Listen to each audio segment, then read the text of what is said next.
Olá, abençoado de Deus, estamos de volta aí com mais um estudo e hoje é mais uma explicação, né? Porque coloquei aí o tema do estudo, títulos e cargos reprovados na graça, e já tinha falado sobre isso uma outra hora aí, mas alguns abençoados quis saber mais sobre o assunto. Alguns abençoados não entenderam, então me pediram, né, para eu fazer um estudo explicando mais sobre o assunto com base na palavra.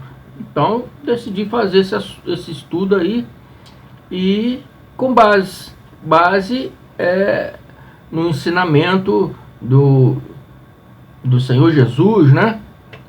Ele ensinou isso ainda quando ainda estava em carne no meio dos discípulos.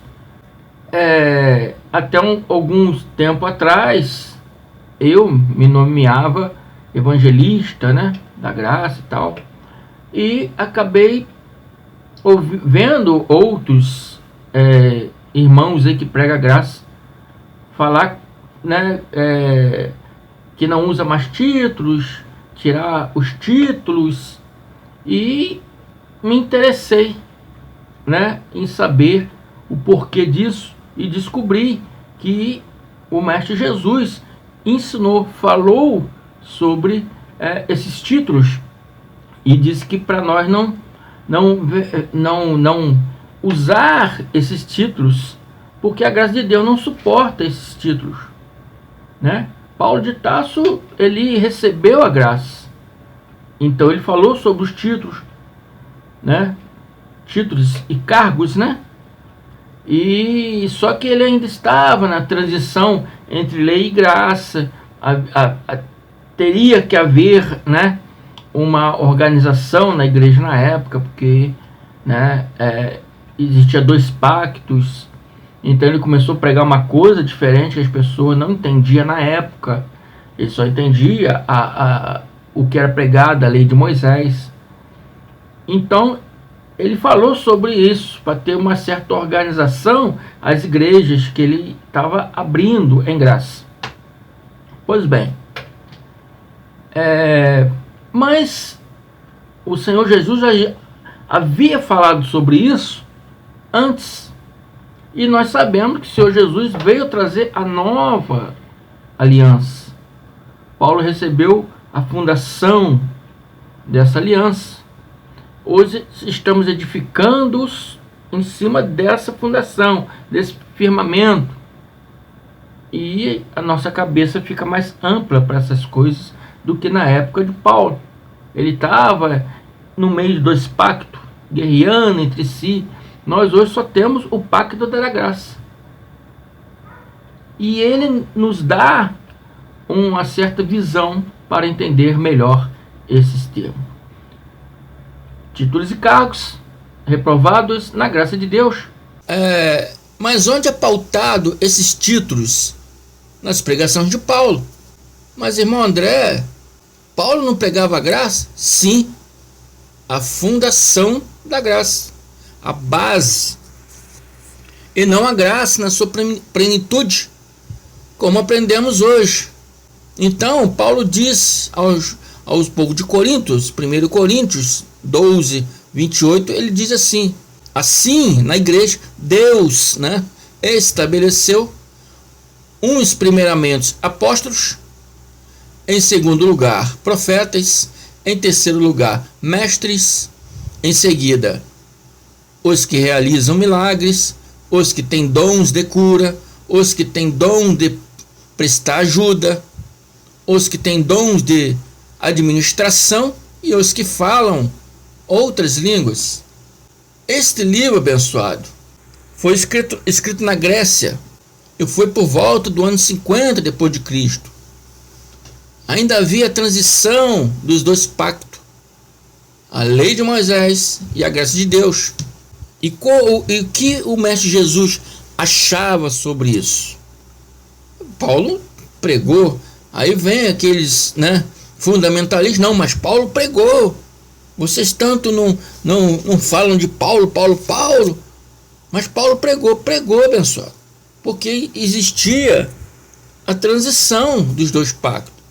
Os dois pactos estavam se entrelaçando ali na cabeça deles ali, abençoados. Mas vamos ver o que Cristo falou a respeito disso, registrado em Mateus 23. Então falou Jesus à multidão e aos seus discípulos, dizendo: na cadeira de Moisés estão assentados os escribas e fariseus. E todas as coisas, pois, que vos disserem, que observai-as e fazei-as, mas não procedais em conformidade com as suas obras, porque dizem e não fazem. Jesus estava ensinando o povo judeu naquela época, né? Ainda ele estava em carne, ainda não tinha revogado a lei espiritualmente no madeiro. Então ele estava falando, não, respeite a lei, sirva a lei aí, como ela ensina, mas não procedais em conformidade com as obras dos escribas, dos fariseus. Jesus estava dizendo, né? Sirvam a Deus, mas não imiteis as obras dos homens. É isso que Jesus estava falando.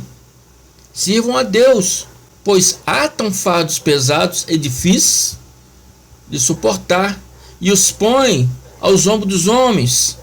Eles, porém, nem com seu dedo querem movê-los. Ora mais, pois é falta de fé.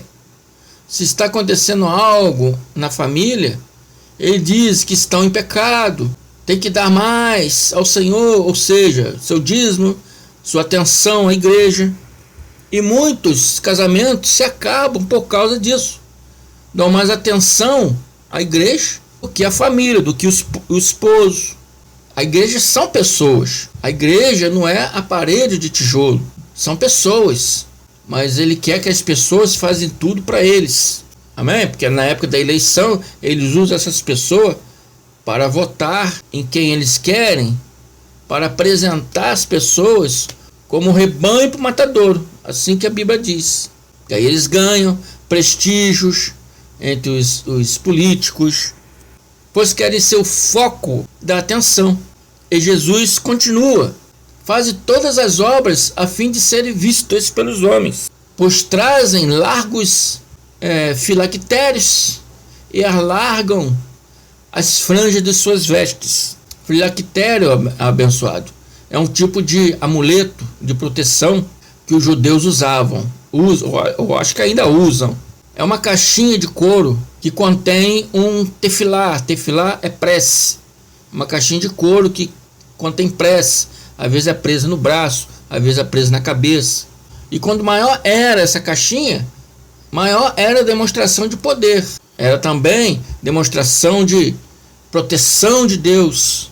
E as franjas que ficavam caídas sobre as suas vestes, né? Ainda hoje eles usam.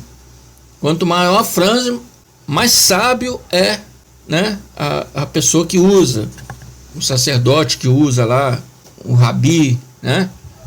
Então é isso que quer dizer. Era só para mostrar, é só aparência.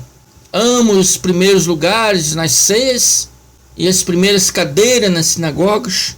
Amo as saudações nas praças e o ser chamado pelos homens de Rabi. Rabi significa mestre. Eles amam ser chamados de mestres.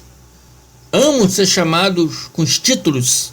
Amam ser chamados, né, de os senhores do conhecimento. É assim que eles demonstram. Deus só age através deles. Se o irmão sair da igreja, o diabo lá fora vai pegar. Porque aqui dentro da igreja eu protejo o irmão. É balela, abençoados. É balela. Não existe diabo nenhum, não. É falácia religiosa, é mentira. A Bíblia não pauta a existência de um ser maligno espiritual, o diabo. A Bíblia não fala sobre isso. Em todos os versículos que é pautado, não fala sobre isso. Então, abençoado, hoje não é diferente. Eles brigam pelo poder nas chamadas igrejas. Eles brigam pelos títulos. Eles querem o poder da chamada igreja. Eles querem ter o título na chamada igreja. Eles não querem ficar escondido, mas eles querem se mostrar para todo mundo. Então, quando você pergunta o nome deles, vamos supor, ele chama, o nome dele é o tal da Silva. Aí quando você pergunta o nome dele, sou pastor tal da Silva. Ele se registra com títulos na frente do nome, para mostrar que ele é o tal.